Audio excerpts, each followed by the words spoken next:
Montana Senator Tim Sheehy is here with analysis. Senator, wonderful to see you tonight. Will the Senate demand what the American people, I think, want, which is a clear accounting of the upwards of $200 billion in money and weapons we've sent over there? Well, the Republican side of the Senate certainly will, and I think you're going to see actually a growing bipartisan desire for that, Laura. I think, as you said, that the facts can't be ignored. I was shocked today when I saw the New York Times, both the articles you mentioned, my staff forwarded to me, and believe it or not, I don't read the New York Times most days, but I was shocked to read what I saw because they're absolutely right on both accounts. Now, Democrats don't want the war to end either, Senator. Watch. Right now, the most serious corruption of American foreign policy ever is being talked about inside the Trump administration. It's being described as a peace plan to end the Russian war in Ukraine. But if you look at the details, it has nothing to do with peace. It is a business deal to make the people around Donald Trump rich. It's just corruption through and through. Senator, Chris Murphy's one of the less pleasant individuals, to put it kindly, out there. But why is the left trying to prevent peace here? What's going on here? This obviously isn't going to end in anything but a stalemate. Well, you know, their views on foreign policy, of course, were allowed this invasion to happen in the first place. They unleashed Gaza into Israel. They unleashed and empowered Iran for decades, handing them billions of dollars. And of course, as we're seeing right now, you know, they opened the doors and laid out the red carpet for Russia to continue on their expansion and efforts. And now, of course, they want to keep that going. They don't want to have a common sense approach that most Americans have said very clearly. They want these wars to be over. They want us to stop sending hundreds of billions of dollars to other countries when we have our own issues here. And this is a great distraction for them. The reality is, the Americans spoke loud and clear. They want Donald Trump to continue to ending all the wars he's already ended. They want him to get this conflict wrapped up as quickly as possible. We don't want Russia to win, of course, but at the end of the day, we have the corruption museum in Ukraine, where I think we're on the fourth chief of staff now for Zelensky. He's fired multiple generals in the past few years.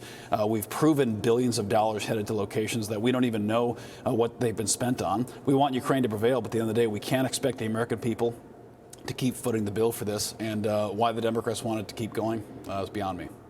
Well, I think we also have something that, to me, is the most important issue that the Senate can deal with right now, and the House of Representatives, which is this existential threat. That's an overused phrase, I understand, to the United States and our independence. Now that the border is sealed, we have to focus on this China threat, Senator Sheehy. And this assessment by the Times and security assessments that have been compiled over recent years indicate that China is set to surpass our U.S. military capabilities in the not too distant future. They are planning to take Taiwan in 2027. That's their plan right now, a soft takeover, whatever you want to call it. And doesn't look like there's much at all we're going to do about it, or even that we can do about it. Well, I've got a wake-up call for you, Laura, and none of this is classified. It's just a fact if you read the actual open source information that's available. They've already exceeded our military capabilities, Laura. They have more planes, more ships, more submarines, more missiles, more bombs, more soldiers. They have the ability to build ships 230 times faster than we do. They have more vessels to be able to send across the Taiwan Strait than we have torpedoes to sink them.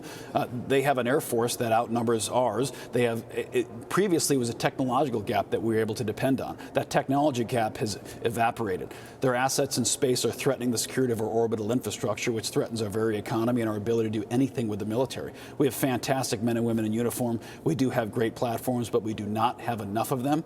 And the way our programs are structured is they're sclerotic, they're bureaucratic, and process takes precedence over outcome. And I've been working since day one when I got here to rip that up and fix this process, because I refuse to let lance corporals and sergeants and young captains and lieutenants die on a beach somewhere in Asia because we did not do our job here in this building. We have failed our men and women in uniform. We're failing them now. It's not about top-line spending. It's about efficiency. It's about effects on target and getting the end customer, which is the warfighter, what they need. We're not doing it. Time for the wake-up calls now, Laura. We got to get to work. Well, Senator, this seems to be, again, if this is all true, and it seems to be true, this is the most important issue facing the United States. We need an industrial policy and an industrial plan, similar to what we had in the lead up to World War II, to fix this. Because if we don't fix it, I mean, all these other conversations about the border, I mean, that's all irrelevant. No question. It's a Manhattan Project style moment, and we have to mobilize the entire government towards it. Doesn't mean we have to shut everything else down, but we have to cut the red tape. The processes that we've instituted in the last 35 years are perverse incentives. It encourages process over outcome and encourages sclerotic, bureaucratic processes that go through program offices, to program specification offices, to engineering offices, to review processes, to where we can spend years, decades in some cases, developing a single weapon system that could have been done in years or months and years prior. And how about not building up China's military with a massive trade deficit? President Trump's trying to stop that, not giving them all the technology that they need to advance in their military capabilities. That would be nice, too. Senator, always great to have you on. Thank you. Hey, Sean Hannity here. Hey, click here to subscribe to Fox News YouTube page and catch our hottest interviews and most compelling analysis. You will not get it anywhere else.